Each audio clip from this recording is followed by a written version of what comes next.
oromo iwacho wacha e tielo mar ikruok ni yiero mag 2027. Kuangazia maandalizi ya tume ya uchaguzi nchini IEBC hapa katika kaunti hii ya Nyamira.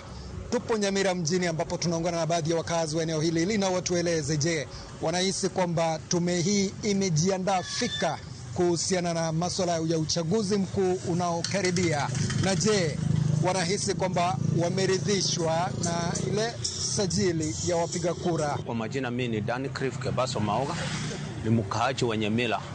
Kulingana na mahoni, nikiangalia mambo ya registration of voters ya Nyamira, sijalitishwa naye. Sababu ni kwamba ukiangalia ile voter register tulitumia 2022 haichangaliwa vizuri, na kulingana na vile watu wanaendelea kuregister ni kama hawachaeleshewa vizuri hasa ni nini wanastahili kufanya.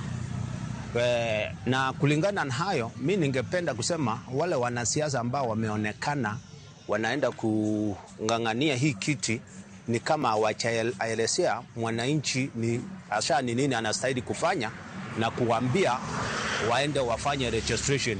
Na hata kama umefanya registration, unastahili kwenda uangalie hiyo record, uangalie kama jina yako iko na kama kuna wenye walikuwa wamekufa na hiyo majina itolewa. Kwa hivyo sijalithika naye kabisa. Kwa majina mimi ni Cleophas Aboko Umasa, ni hapa Mondo, Nyamira. Sasa kulingana na maandalizi na vile watu kulingana na wards vile walifanya, kuna wajibikaji kwamba kuna uwezekano kwamba ukiendelea hivi hii timu naona iko sawa, na vile uchaguzi ulifanywa ilikuwa transparency na accountability ilikuwa huko. So kitu tunatarajia ni kwamba this round na tunapoenda kuelekea uchaguzi mkuu, hii kitu hivi vile walifanya hivi, hii mwongozo wako naye uendelee hivyo, maandalizi itakuwa vizuri na uwajibikaji utaonekana. Thank you. Asante. Haijafanya vile tunavyohitaji. Tujue kura inapigwa kivipi.